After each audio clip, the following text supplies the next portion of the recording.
Eagles fans, we most definitely was the better team, but I'm not putting everything on Patrick Mahomes. I like Patrick Mahomes, and I'm gonna tell you something about what really went down with the Chiefs because I watched the entire process. I wanted my get back. I was plotting on them. Even though I love Andy Reid, I was plotting on them. I'm watching they shit since they beat us in the Super Bowl. Every move they made, I watched it. Every move. I like Patrick Mahomes. I like Travis Kelsey. I like Chris Jones. I like Pacheco. Hell, I like Mikael Hartman. But let me tell you what fucking went down with the Chiefs. This what happened. They got away with a lot of shit that most teams that try to repeat or try to win titles consistently, they kind of don't get away with. The defensive line, when the free agency started, they didn't fucking add nobody new, bro. Nobody with some upside. None of that shit. Even during the draft, they literally brought back the same people and just paid Chris Jones. I ain't fucked up with paying Chris Jones. Of course, that's good. But the other guys on the defensive line, them niggas was 1 year deal journeymans and shit. They never really added no meat and potatoes at defensive tackle. I even was hoping that they took Leonard Taylor from the Hurricanes, who went to the Jets, who went undrafted. They didn't even want him. I'm like, bro, what the fuck? Yes, the nigga they wanted. The Marlon Tutupa from the Eagles. They took him and never really used him whatsoever. I said, bro, what the fuck? So they never gave Chris Jones a dance partner. You could literally, I'm shocked Saquon Barkley didn't dominate their offensive line. I mean, their defensive line, honestly. But the secondary, you left Trent McDuffie to guard two wide receiver number ones by himself. He can't guard Devontae Smith and AJ Brown, bro. You got to give him one or the other. That L'Jarius Sneed trade, it bit them in the ass. It was no different than when we beat the Patriots and they benched Malcolm Butler or some shit. When you need your guy to help you with the other guys. Like say if they had Malcolm Butler, but you take him away, and now AJ Brown against your number two, like Eric Rowe. It's no different than not having L'Jarius Sneed, and now whoever your number two is, Jalen Watson, whatever, he would have been going against Jahan Dotson or some shit. But the fact that you didn't have Sneed, now you got your number twos against AJ Brown or Devontae Smith. Pick your poison, and that's not good. You can't beat a team like that. You can't beat the Eagles with just one good corner. You cannot. Not for no championship. Not if they playing on high level. You cannot.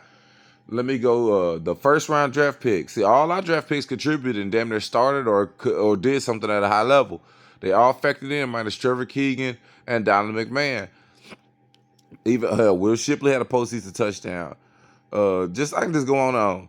Just but uh, what's the nigga name? Is it King Summonet or some shit? The left tackle, right tackle that the Chiefs drafted in the first round. They benched that nigga, fell in love with Joe Thuney playing left tackle, and never really cared to try to develop him again. They never put him back out there. They just went in win mode and said, fuck the rookie. Dude, Jawan Taylor is trash. Number 74. They've been trying to get out of his contract for like a year or two. Think he signed like a 4-year, $84 million deal or some crazy shit like that. They've been trying to get out of this nigga contract, but since that tackle didn't pan out, and then you would have had to basically, they didn't know it basically till the season started, you would have basically had to give up another first round pick to try to require another tackle. It was too little too late. So the offensive line was getting hidden by the center, the guards, basically both guards, because yes, Trey Smith and Thuney. Thuney moved over to tackle, but other than that, their line wasn't as good as ours. We had the only fucking line in the NFL that every fucking member of the starting five had all pro votes. I can't even name the other niggas on the Chiefs line. Trey Smith, Thuney. Hold on, wait. I might be able to wait. Jawan Taylor, right tackle, right? 74. Right guard, I think that's Trey Smith. Center is the all pro nigga, Humphrey, whatever the fuck his name is. Humphrey, whatever the fuck his name is.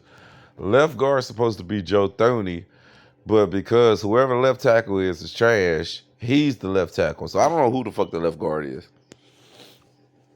Probably some journeyman, fifth string nigga who been there for a ring or two, and they just like, here, bro. And that ain't good enough. It's not good enough playing against my team that can run three defensive tackles at you legitimately. With Milton Williams, Jordan Davis, and Jalen Carter, your guards are going to get pushed back. Look at that hit Jalen Carter put on Patrick Mahomes on that strip segment Williams did. He leveled this motherfucker, bruh. But what else? Wide receiver retreads. Okay, you did good by getting Xavier Worthy. But nigga, if you look at your team and then you say who gonna be here going to the next season, but they're contributing now, you literally only had Xavier Worthy. Hopkins was not finna win you a ring, bro. He wasn't even making that much of an impact for Tennessee, bro. He wasn't even winning them games like that.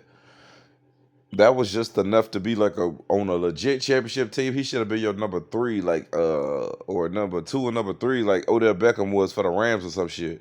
The fact that he was dependent to be number 2, you already fucked up. Number 1 or number 2, you already fucking up. Cause legitimately, he probably was number 1, listed as the number 1, and Worthy as the number 2. You ain't got the fucking rookie out there as the number 1. So then think about all these retreads. You traded McCall Hardman. You didn't even want him at first, but you kept him anyway because you feel me. Hollywood Brown didn't work out. See, y'all ain't even understanding what happened. Everybody be so quick to put up Patrick Mahomes, but imagine if he that $10 million or $8 million that they spent on Hollywood Brown went to a legitimate wide receiver who actually did his thing. Imagine if the Chiefs traded up instead of taking Xavier Worthy and they took Brian Thomas Jr. in front of the fucking Jaguars. You're not looking at it in the right perspective. Fucking, he was working with patchwork. Yeah, he got away with it for 2 championships. 49ers are frauds. They stole a ring from us with the refs. You can run around with that and get 2. Maybe 3. I forgot who he beat. I think that he beat the 49ers twice. So maybe that's what he got the 3rd ring. You get away with that shit. But you can't do that shit, bro. And then think about it. Everybody say what's the difference between when the Eagles played the Chiefs last time? Dude, our defensive line got younger. Fletcher Cox retired. Our offensive line kind of got younger. Jason Kelsey retired. Players that Hassan Reddick got traded. Nolan Smith started in his place. Players that had older players in their position got younger. We was a younger fucking team going against them. They kept the same players trying to run it back. You know how everybody do when you run the ring. Run it back, run it back. I'm trying not to run it back, bro. We ain't got no money to pay Milton Williams all that damn money, bro. A 1st round, 3rd round pick, that'd be good enough to replace him. Josh Sweat, nigga, was a 4th round pick. I'm telling you, bro, I don't know how it's going to go, but if Dean hurt at worst, bring Zach Bond back. I'll let Mekhi Becton walk too. The fuck did you draft Tyler Steen for? And Trevor Keegan. Niggas told me on Keegan's draft tape that he was good enough to be a starter in the NFL. He just needs some time to get polished. Well, he sat out the whole fucking year. If he ain't just won a ring, if he ain't fucking ready to be a starter or compete for the job next year, then I don't know what the fuck he got going on. But yeah, bro, the Chiefs had a whole bunch of retreads, bro. The linebacker group even got worse. Don't forget that Gay, what's his name, Will Gay or some shit. He ended up going to the Saints. So they playing with less of their stackness that they had before when they went to the won a Super Bowls. They had like 3 niggas: Leo Chanel, Nick Bolton, and the gay boy that went to the Saints. And I'm not calling him gay. That's his last name. His name is it William Gay or some shit? But yeah, W Gay. I'm just gonna put it like that. I think that's his name. William Gay, I think. So he went to the Saints on a 1-year, $5 million deal or some shit like that. They never really replaced him. Well, no, they had Drew Tranquil, but think about it. When they won them championships, he filled in, but he was really like the 3rd or 4th linebacker. You moving him up, and then what's the depth? So it's still not the same as what you was having at first. It's still not the same, bro. The Chiefs literally retraded everything, bro, and just put it on Mahomes' back. That's cool sometimes, but sometimes it shouldn't be on his. Even Tom Brady had Ty Law, Richard Seymour, Vince Wilfork. You feel me? He had names. You feel me? Most of these Chiefs players, they develop under a branch of an offensive systematic structure of Andy Reid and Patrick Mahomes' greatness. If you put them on other teams, Trent McDuffie ain't Trent McDuffie. He not. Bro, so you mean to tell me Trent McDuffie balling out if he was on the Falcons or some shit? Bro, no. I'm sorry, bro. I'm sorry. If the Chiefs making a lot of these players into who they are. Ty Law is Ty Law. Richard Seymour is Richard Seymour. Vince Wilfork is Vince Wilfork. These are staple type of guys. The motherfuckers on the Chiefs, they are known through Patrick. I don't care what nobody say. I even like Chris Jones, but if you put him on another team, He'll probably get double teamed like crazy, and his impact will not be to the point of what the contract the Chiefs gave him. It's just the truth, bro. I don't blame Patty. I blame the team. Now it's time for them to retool.